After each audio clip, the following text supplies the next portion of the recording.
നമസ്കാരം. കൊല്ലവർഷം 1200 ചിങ്ങമാസത്തിൽ അനുഭവത്തിൽ വരാനിടയുള്ള ഫലങ്ങളാണ് ഇനി പറയുന്നത്. കൊല്ലവർഷം 1199 കർക്കടക മാസം 32-ാം തീയതി, അതായത് ഓഗസ്റ്റ് മാസം 16-ാം തീയതി വെള്ളിയാഴ്ച വൈകിട്ട് 7:46 പൂരാട നക്ഷത്രം 2-ാം പാദത്തിൽ ധനുക്കൂറിലാണ് ചിങ്ങരവി സംക്രമം സംഭവിക്കുന്നത്.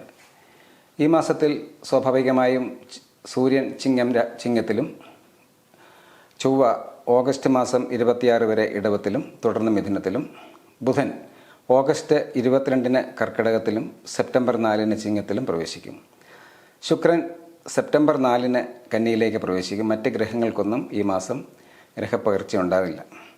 സംക്രമ സമയത്ത് ഭാഗ്യധാരക സ്ഥിതി മകം നക്ഷത്രത്തിൻ്റെ ആദ്യ പാദത്തിലാണ്.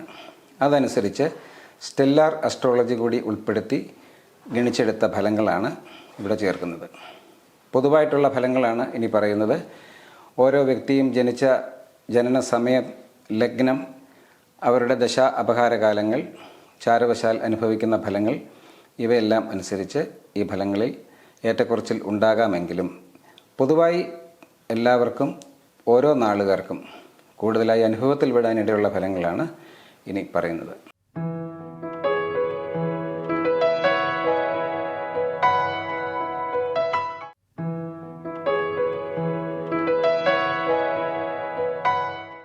മൂലം, ഇവർക്ക് നിരാശ വർദ്ധിക്കുന്ന ഒരു കാലമാണ്. ഉറപ്പായി സാധിക്കും എന്ന് കരുതിയിരുന്ന ചില പദ്ധതികളിൽ തിരിച്ചടികൾ നേരിടാം. ജോലി ലഭിക്കാനൊക്കെ തീരുമാനമായിരുന്നത് പെട്ടെന്ന് ഒന്നുകിൽ നീണ്ടുപോവുക, അല്ലെങ്കിൽ അതിന് താമസം നേരിടുക, അവരുടെ ചില അപേക്ഷകൾ നിരസിക്കപ്പെടുക മുതലായവ ഉണ്ടാകാം.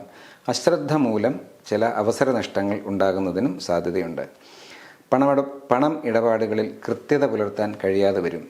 അതുകൊണ്ട് വളരെയധികം ശ്രദ്ധിക്കണം. ഇവർ പണമിടപാടുകളിൽ വളരെയധികം ശ്രദ്ധിക്കണം. ചെലവ് അധികരിച്ച് നിൽക്കുന്ന ഒരു കാലമായിട്ടാണ് കാണുന്നത്.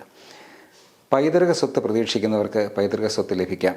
ദാമ്പത്യ ജീവിതത്തിൽ നിലനിന്നിരുന്ന ചില അരിഷ്ടതകൾ പരിപൂർണമായും വിട്ടൊഴിയും.